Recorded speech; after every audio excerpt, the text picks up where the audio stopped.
தெற்கு மாவட்ட பாஜக அலுவலகத்தில் பாஜக சார்பில் மாநில துணைத் தலைவர் ஏஜி சம்பத் தலைமையில் பெஞ்சல் புயலால் பாதிக்கப்பட்டு வீடு இழந்த 50 பேருக்கு முதற்கட்டமாக தலா 5000 ரூபாய் நிதி உதவியை வழங்கினார். இதுகுறித்து அவர் கூறுகையில், முன்னாள் பிரதமர் வாஜ்பாய் 100வது பிறந்த நாளை ஒட்டி பெண் குழந்தைகளுக்கு செல்வமகள் சிறு சேமிப்பு திட்டத்தின் கீழ் முதல் தவணை 1000 ரூபாயை பாஜக செலுத்தி வருகிறது. இதேபோல விழுப்புரம் மாவட்டத்தில் பெஞ்சல் புயலால் பாதிக்கப்பட்டு வீடு இழந்த 50 பேருக்கு முதற்கட்டமாக தலா 5000 ரூபாய் நிதி உதவி வழங்கப்பட்டுள்ளது.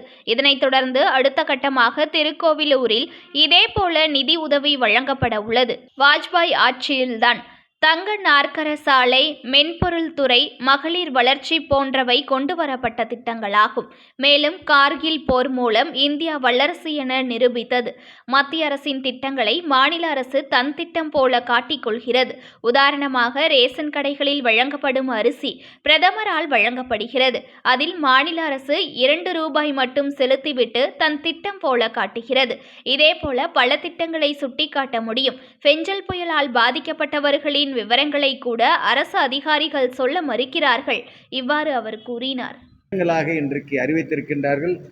மத்திய அரசினுடைய திட்டங்கள் என்று சொன்னால், இன்றைக்கு ரேஷன் கடையிலே அரிசி இன்றைக்கு கொடுக்கப்படுவதற்கு மூல காரணமே மத்திய அரசு தான், மோடி அவர்கள் தான்.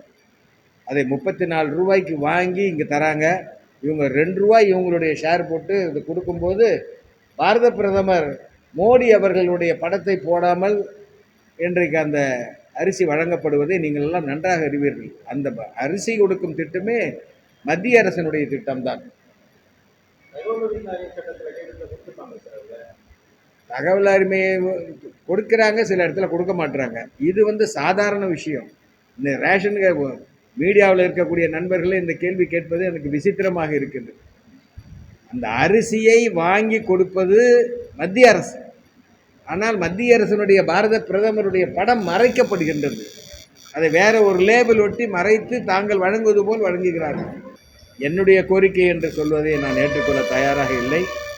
இது மக்களுடைய கோரிக்கை, அனைத்து தரப்பினருடைய கோரிக்கை, எல்லாருடைய கோரிக்கையும் ஏற்று அதை கட்டியிருக்கின்றார்கள். இன்னும் திறப்பு விழா நடைபெறவில்லை.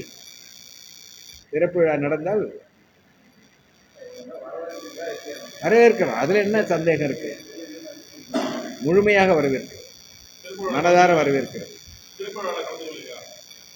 அழைப்பு கொடுத்தால் நிச்சயமாக கலந்து கொள்வேன். அழைப்பு என்பது ஒரு அன்போடு ஒரு ஏற்கக்கூடிய அழைப்பாக இருக்க வேண்டும், மரியாதையான அழைப்பாக இருக்க வேண்டும்.